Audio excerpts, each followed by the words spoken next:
Assalamualaikum dan salam sejahtera. Nama saya Muhammad Aswar Fendi bin Mano. Saya daripada Pengurus Komiti Pasar Salam. Hari ini saya akan membentangkan kertas kajian saya yang bertajuk Pengumpulan Terma Tenaga Solar bagi Kitaran Ranking Organik (ORT). Pengenalan. Terdapat dua jenis pengumpulan terma solar iaitu flat rata dan excavated tube. Ujian pengumpulan terma solar digunakan bagi penyerapan haba. Kitaran ranking bermaksud kuasa wap yang menukarkan tenaga haba kepada tenaga mekanikal dan akhirnya kepada tenaga elektrik yang akan diakhirkan untuk kegunaan domestik dan komersial. Kitaran ranking ini terbagi kepada tiga kitaran iaitu kitaran ranking steam, kitaran ranking kitaran ranking organik.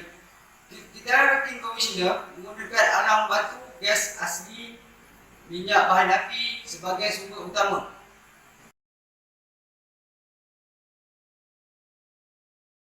Haba dikeluarkan daripada pembakaran alam batu, gas asli dan minyak bahan api oleh turban dalam fasa wap. Kitaran peringkat steam dan kitaran peringkat air menggunakan air sebagai cecair kerja kerana air mudah digunakan dalam jumlah yang banyak, tidak bertoksik, tidak reaktif, kos lebih rendah dan mempunyai sifat termodinamik yang baik sebagai satu bahan. Walau bagaimanapun, takat didih air ialah 100 darjah Celsius, bermakna air memerlukan input haba yang lebih tinggi untuk mencapai 100 darjah Celsius berbanding dengan takat didih cecair organik yang lain lebih rendah daripada 100 darjah Celsius. Takat didih rendah cecair organik boleh menghasilkan kecekapan yang sistem kitaran ranking organik yang tinggi termasuk prestasi termodinamik dengan lebih baik. Organic ranking Celsius adalah sistem yang lebih baik berbanding dengan water ranking cycle dan steam ranking cycle. Dalam kajian ini terdapat dua penyataan masalah. Yang pertama, tenaga elektrik digunakan secara meluas dalam perindustrian, ekonomi dan dalam kehidupan seharian, di mana ia menggunakan tiga sumber bahan api fosil utama seperti alam batu, gas asli dan minyak bahan api. Kesan penggunaan bahan api fosil utama ini telah mengakibatkan kesan negatif kepada alam sekitar, terutamanya dari segi penipisan ozon dan pemanasan global akibat pembebasan gas karbon dioksida dan gas kimia yang berbahaya. Pernyataan masalah yang kedua, disebabkan oleh takat didih yang lebih rendah, kitaran ranking organik boleh dihasilkan oleh haba sistem grade rendah yang kemudiannya ditukar kepada kuasa mekanikal. Walau bagaimanapun, memandangkan cecair kerja adalah organik yang bermaksud cecair kimia, apa yang paling membimbangkan ialah cecair kerja ini boleh menyumbangkan kepada pembebasan sisa yang tidak diingini dan berbahaya. Sisa bahan kimia yang terbebas ke udara boleh menyebabkan pencemaran dan membawa bahaya kepada bumi. Sebagai langkah keselamatan, sisa cecair kerja yang terhasil daripada sistem kitaran ranking organik perlulah mesra alam berdasarkan potensi penipisan ozon dan potensi pemanasan global.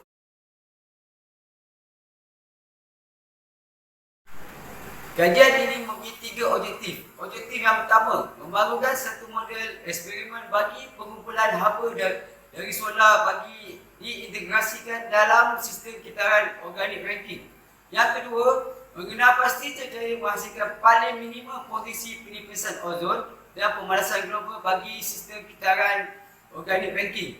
Dan terakhir sekali, objektif menganalisa cecair yang paling sesuai sebagai pengumpul fotovoltaik terma bagi integrasi dalam sistem kitaran ranking organik berdasarkan jenis pengumpulan haba, kecekapan dan mesra alam.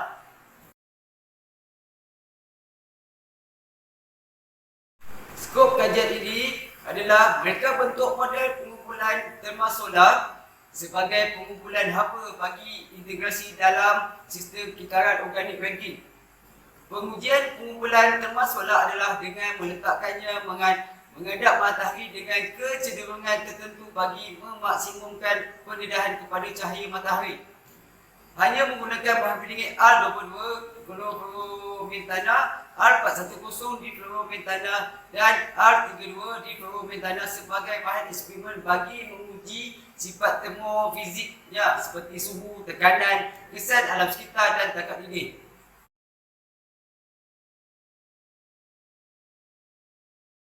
kajian literatur.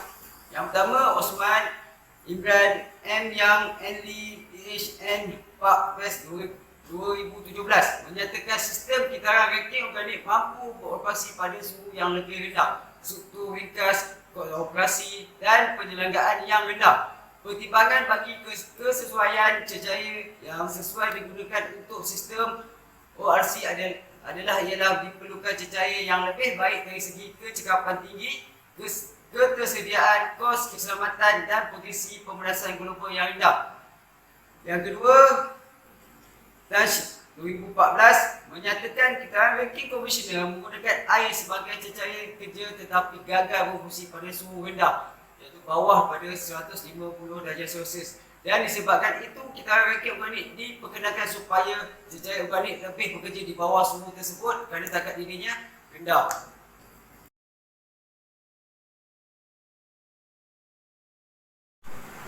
Metodologi kajian ini. Pertama, spesifikasi keperluan sistem pengumpulan haba solar. Kedua, saringan jenis bahan pendingin sebelum pemilihan bahan pendingin. Ketiga, persediaan pelantau ujian akan dijalankan. Keempat, data akan diambil dengan mengambil pengukuran suhu dalam 5 minit langkah dari 12 tengah hari hingga 2 petang. Pengiraan akan dilakukan untuk menentukan perbezaan suhu, kadar perbezaan suhu. Dan last sekali, berdasarkan pengiraan, bahan pendingin yang terbaik akan digunakan untuk pengumpulan haba surya bagi kitaran ranking organik.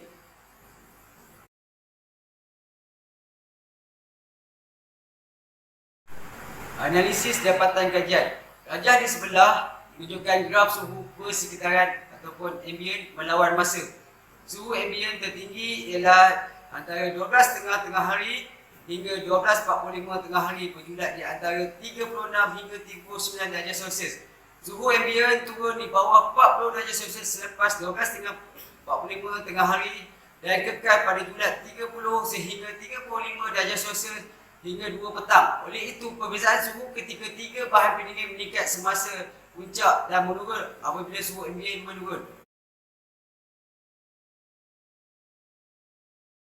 Daripada rajah di sebelah menunjukkan purata tekanan R32 adalah lebih tinggi daripada R410A dan R22. Didapati juga pada masa tertentu R410A mempunyai tekanan yang sama seperti R32 apabila suhu persekitaran mula meningkat. Tekanan sebenar yang dipam ke dalam pengumpulan thermal solar adalah 120 PSI. Tetapi disebabkan peningkatan suhu ambient, tekanan ketiga bahan pendingin turut menaik. Tekanan R22 berkurangan apabila suhu ambient menurun dan kekal malam apabila suhu ambient malam. Tekanan R22 sukar untuk mencapai tekanan maksimum kerana R22 mempunyai tekanan kritikal yang lebih tinggi berbanding R32 dan R410A. Secara kesimpulannya, bagi melindungi pemanasan global, kitaran ranking organik boleh menjadi salah satu sistem terbaik yang boleh digabungkan dengan sistem pengumpulan thermal solar kerana kitaran ranking organik menggunakan cecair organik sebagai cecair kerja yang kurang berbahaya kepada alam sekitar. Lebih penting lagi, kitaran ranking organik ialah kitaran konservat yang bermaksud ia menukarkan tenaga mekanikal kepada tenaga elektrik untuk menghasilkan tenaga elektrik. Selain itu, bahan pendingin dengan mempotensikan penipisan ozon yang lebih rendah dan potensi pemanasan global yang digunakan ia adalah untuk menjadikan teknologi ini sebagai teknologi hijau yang lebih melindungi alam sekitar daripada kerosakan dan kesan berbahaya. Kedua, berdasarkan ketiga-tiga bahan pendingin ini terbukti bahawa bahan pendingin R410 dan R32 berkemungkinan mempunyai ciri-ciri yang sama menunjukkan kedua-dua bahan pendingin ini lebih cekap berbanding R22. Daripada data yang diperolehi, dapat dilihat perbezaan suhu setiap bahan pendingin dalam pengumpulan thermal solar semakin meningkat apabila suhu persekitaran meningkat. Selain itu, disebabkan peningkatan perbezaan suhu, tekanan setiap penduduk juga meningkat. Ini menghasilkan kecekapan yang lebih besar kepada sistem kitaran ranking organik. Lebih tinggi perbezaan suhu bahan pendingin, lebih baik kecekapan sistem. Bahan pendingin R32 mempunyai potensi tinggi untuk menjadi cecair organik sistem kitaran ranking organik kerana potensi penipisan ozon dan potensi pemanasan global bahan pendingin R32 rendah iaitu 0 dan 675. Sekian saja pertanyaan kertas kajian saya. Saya ucapkan terima kasih kepada kelima yang sudi mendengar pertanyaan kertas kajian saya. Sekian, terima kasih. Assalamualaikum warahmatullahi wabarakatuh.